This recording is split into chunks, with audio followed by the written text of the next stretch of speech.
Mike Reynolds was a long-haul truck driver, accustomed to endless nights on desolate highways.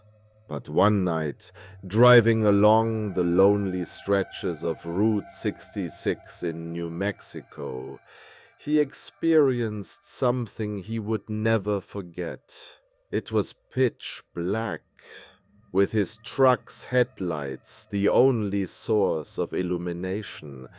Mike had been driving for over 10 hours, exhaustion setting in, but he decided to push on a little farther before stopping for the night. Then he saw her, a lone figure, standing on the side of the road, waving for a ride. A young woman in a long white dress, her dark hair falling over her face. Mike hesitated. Who would be walking alone in such a remote area at this hour? But his conscience got the better of him, and he pulled over. The girl got in without a sound. "Where are you headed?" Mike asked, his voice calm but wary. She didn't look at him. "Please, take me home." "Where do you live?" Silence. Her gaze remained fixed on the window. The temperature inside the truck began to drop. Mike felt a chill creep up his spine. Despite the heater running, something about this girl wasn't right. Minutes passed in uncomfortable silence. Mike glanced at the rearview mirror. His heart nearly stopped. She had no reflection. Terror gripped him. He turned his head. The seat beside him was empty. Mike slammed on the brakes, his pulse hammering. He searched the truck, but she was gone. But something was left behind. On the passenger seat lay an old photograph. It showed the same girl standing next to a faded Route 66 sign. He turned it over. Scribbled on the back were the words, "Missing since 1982. Mike floored the gas pedal and didn't stop until he reached the next truck stop. Shaking, he recounted the story to a worker there. The man just sighed and shook his head. "You're not the first to see her, and you sure won't be the last." Jake Marshall, a software engineer, had just moved from New York to a quiet suburban neighborhood in Los Angeles. He wanted a peaceful life after years of hustle and bustle in the city, and his new house, with its small backyard, seemed perfect. But within weeks, something began to feel off. It was the house across the street. The place was old, its windows always shut. The yard overgrown with weeds, and it seemed abandoned. Neighbors said the previous owner had died years ago, and no one had bought it since. However, every night, Jake had an eerie feeling, like someone was watching him from that house.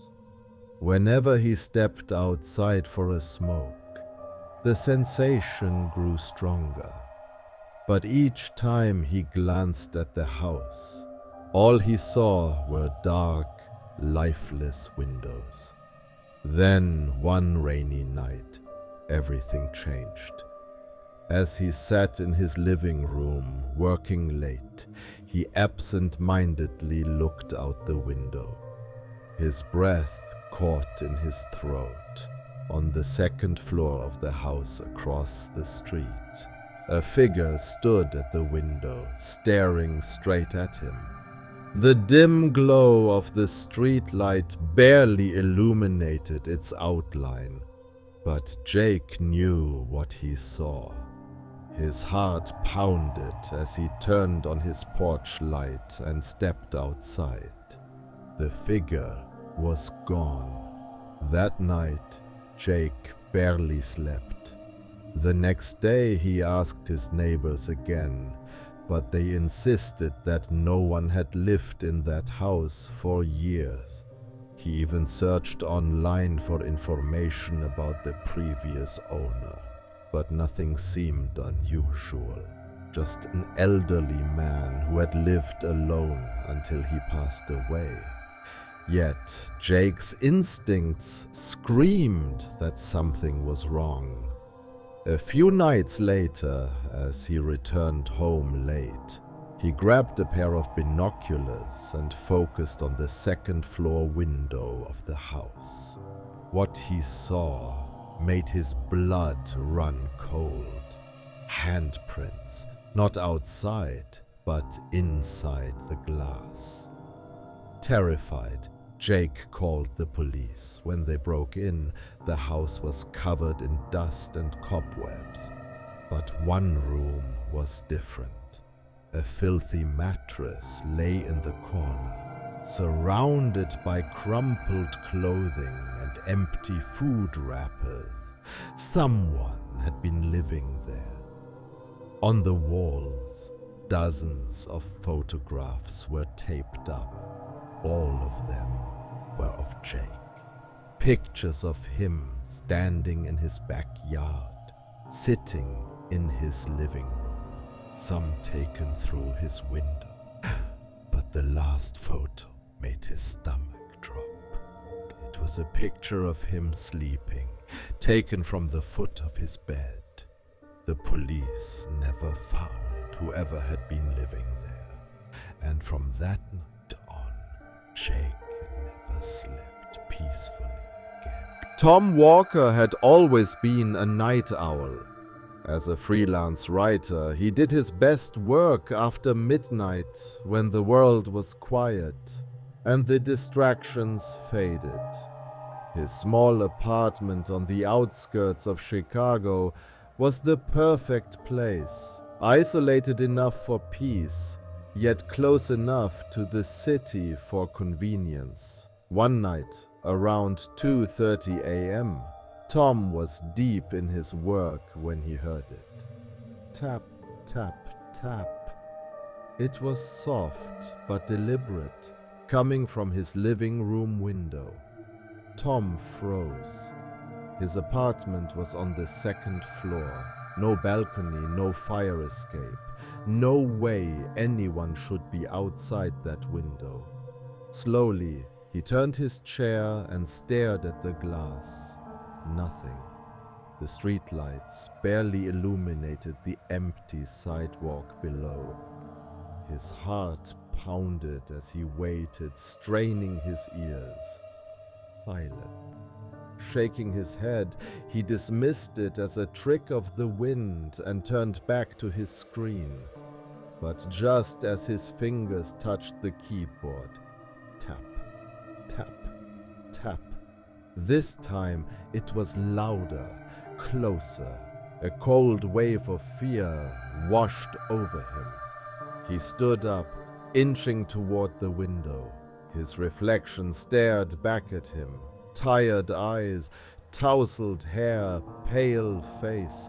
But as he moved closer, his breath hitched. There was another reflection behind him. A shadowy figure stood just outside the glow of his desk lamp. Tom spun around, his chair crashing to the floor. Nothing. The apartment was empty. His pulse thundered in his ears as he backed toward the window, grabbing his phone. His fingers trembled as he dialed 911. But before he could hit call, knock, knock, knock. This time, it came from inside his bedroom. Tom's breath caught in his throat. The door was closed. He hadn't opened it since he sat down to write. The air felt heavy, thick, as if the room itself was pressing in on him. He took a hesitant step forward, reaching for the door handle, and then, from the other side, a whisper, low, hoarse, inhuman. "Let me in."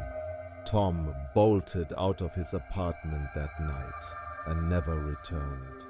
The next tenant lasted exactly 1 week before breaking the lease. The apartment remains vacant to this day,